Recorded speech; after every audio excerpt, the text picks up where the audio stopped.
사진 출처, 치매 그리고 초고령 사회 상징적으로 표현한 이미지 챗 GPT 생성, 올해 국내 치매 인구가 사상 처음으로 100만 명을 넘길 것으로 예상된다. 전문가들은 치매 예방과 관리를 위해 무엇보다 중요한 요소로 건강한 생활습관 조기 진단 그리고 적절한 약물 치료를 꼽는다. 국내 65세 이상 인구 중 치매 유병률은 약 11%에 달하며 이는 65세 이상의 고령자 9명 중 1명이 치매를 앓고 있다는 뜻이다. 80대 중반 이상의 경우 절반가량이 치매 환자일 것으로 추정하는 연구 결과도 나와 있다. 국립중앙의료원의 중앙치매센터가 발표한 대한민국 치매현황 2023에 따르면 올해 국내 65세 이상 추정 치매 환자 수는 약 105만 명으로 처음으로 100만 명을 돌파할 것으로 보인다. 추정 치매 환자는 진단받지 않았지만 치매로 추정되는 인구까지 포함한 수치로 2023년 약 142만 명, 2040년에는 226만 명, 2050년에는 315만 명, 2060년에는 340만 명까지 늘어날 것으로 예상된다. 치매 전문의 A 교수는 치매는 다양한 원인에 의해 발생하며 알츠하이머병, 혈관성 치매, 복합성 치매가 대표적이라고 설명한다. 특히 알츠하이머병은 치매의 70%를 차지하며 주로 기억을 담당하는 뇌의 해마에서 시작돼 최근 일들을 기억하지 못하는 증상이 두드러진다.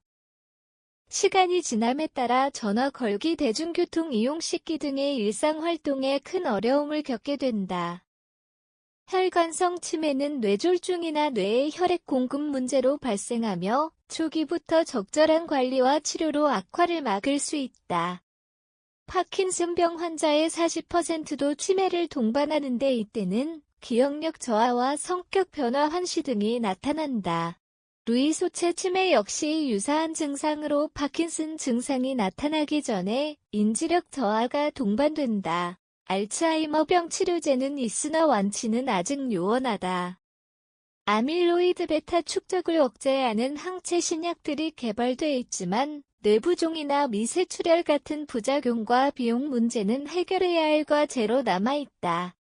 2021년 미국 FDA 승인을 받은 아두카누맙 외에도 레카네맙, 도나네맙 등의 신약이 출시되었지만 이들 역시 아밀로이드 관련 영상 이상 부작용이 큰 장애물이다. A 교수는 빠른 진단과 적절한 약물 치료가 매우 중요하다며 각 치매 유형에 맞는 치료법 선택이 필요하다고 강조했다.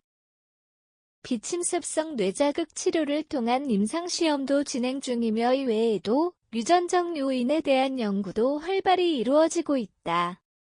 특히 알츠하이머병을 유발하는 프레시닐림 유전자와 아밀로이드 유전자에 대한 돌연변이 연구는 향후 치료법 개발에 중요한 토대가 될 전망이다. 국내 치매 인구가 급격히 증가하면서 치매 예방과 치료에 대한 관심도 높아지고 있다. 현재 다양한 치료제가 개발되고 있지만 완치는 여전히 어려운 상황이다. 규칙적인 생활 습관과 빠른 진단, 초기 치료가 중요한 만큼 의료진의 역할이 더욱 강조된다. 알츠하이머병을 포함한 치매의 유전적 요인을 밝히는 연구는 향후 새로운 치료법 개발에 중요한 전환점이 될 수 있을 것으로 기대된다. 치매는 고령화 사회에서 피할 수 없는 큰 도전과 죄다. 완치법이 없지만 조기 발견과 적절한 치료를 통해 삶의 질을 향상시킬 수 있다. 나아가 유전적 연구와 뇌자극 치료 등 다양한 연구가 진행되면서 미래에는 치매 치료의 새로운 가능성이 열릴 것으로 보인다.